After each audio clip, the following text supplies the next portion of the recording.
პოლიციელებთან დაკავშირებით მე ვერაფერს ვერ გეტყვით ამ კონკრეტულ შემთხვევაში იქნება სამართალდამცველის საქმე თქვენს წინ.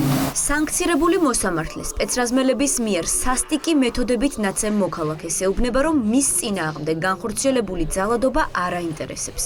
უკვე მეორე დღეა ნინო ენუქიძის სასამართლოს ხდომებს საქართველოში აკრედიტებული დიპლომატები ესწრებიან. მათთვის ინფორმაციის დამალვას ევროკავშირის წევრი ქვეყნების მიერ შავ სიაში შეყვანილი მოსამართლე პროცესების ხელოვნურად გაჭიანურებით ცდილობს.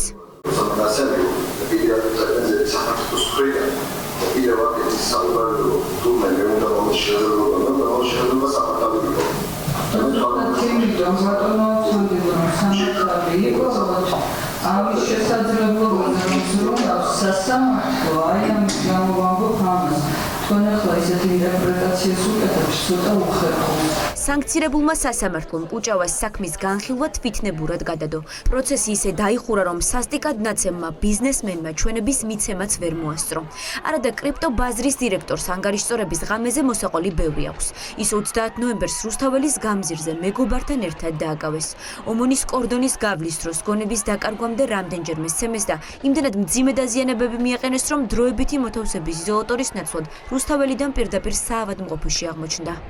მესამეჯერ რომ გავახილე თვალები ჯებირთან ვეგდე უკვე და თავრუ მეხვეოდა ხელფეხს ვეგზნობდი საუბრის უნარის აღარ მქონდა ვითომ რომ აყენებ და ჩამიკეხა ზედამხრის მოტეხილობა მაქვს ხელი თუ მე ვარ კრიმინალი მე დაწოლიძეს უნდა გამასამართლო თუ მე უდანაშაულო ვარ მაშინ დაწოლიძეს უნდა მითხრა რომ უდანაშაული ხარ წინა აქციებზე რომ ვიდექით ლექციებს უკითხავდით სპეცრაზმის და რობოკოპების თანამშრომლებს როგორ გაეკეთებინათ ფული კრიპტოვალუტებში მაშინ ბიტკოინი იყო $40,000 ჩვენთვის რო დაეჯერებინათ დღეს მაქსიმუმ არ მოუწევთ.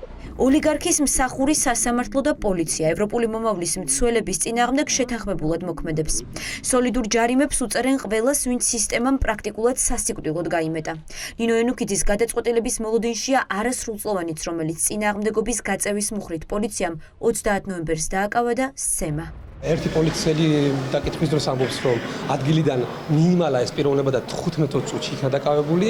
მეორე პოლიციელი ამბობს, რომ საერთოდ სხვა ადგილას შეხვდა მაკდონალდსის მხარეს, ერთი ამბობს ფილარმონიის მხარეს. სპეცრაზმელების მიერ სასტიკად ნაცემი კიდევ ერთი მოქალაქის ადმინისტრაციული სამართალდარღვევის საქმეს სანქცირებული მოსამართლე მანუჩარ ცაცუა განიხილავს. გიორგი კილასონია 28 ნოემბერს დააკავეს და რუსთაველის გამზირზე სცემეს. დღეს შინაგან საქმეთა სამინისტრომ პროცესზე ისევ ცრუმოწმე პოლიციელები მოიყვანა. სამოქალაქო ფორმაში ჩაცმული პირი უშუალოდ მოქალაქეების მხრიდან გამოვარდა, წელზე მოხვია ხელები და გაათრია სპეცრაზმისკენ, როგორც ჩანერგილი ყავდათ პოლიციელი მოქალაქეების მხარეს. გაათრიეს და შემდეგ იქ მოუწყეს ეგრეთ წოდებული დერეფანი, რადგანაც აქეთ-იქიდან სპეცრაზმელები ურტყავდნენ თავის არეში. გზის გადაკეტვის გამო 1000 ლარით დააჯარიმეს დუტა პეტრიდისი, რომელიც ტიტუშკებმა რამდენიმე დღით ადრე უმოწყალოდ სცემეს.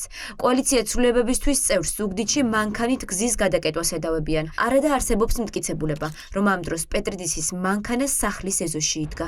როდესაც საპატრულო პოლიცია მედავება, რომ მე ჯგუფურად ვკეტავდი გზას და ვაფერხებდი მოძრაობას, ამ აქციაზე არ ვყოფილ. ჩემი მანქანა მთელი დღის განმავლობაში ჩემს სახლში დამონტაჟებული ვიდეოკამერების ქვეშ იმყოფება და ყველაფერი ჩანს მოკლედ ნათლად. სამკერდე ვიდეოკამერა, რომელიც აქვთ ხოლმე საპატრულო პოლიციის წარმომადგენლებს, ხელში ეკავათ და ესე პირდაპირ მოდიოდნენ მანქანებთან და უღებდნენ მანქანის ნომრებს. ცდილობენ რომ ცალკეული სუბიექტები, ვინც ჩართულები არიან საპროტესტო აქციაში, შეაშინონ. უწყვეტი პროტესტით შეწუხებული ოლიგარქი მუხტის ჩასახშობად ყველაფერს აკეთებს. დაკავების მანქანებში ცემა, ტიტუშკების მიგზავნა, ხალხის სახლებიდან გატაცება და სანქცირებული სასამართლოს მიერ გამოწერილი სოლიდური ჯარიმები.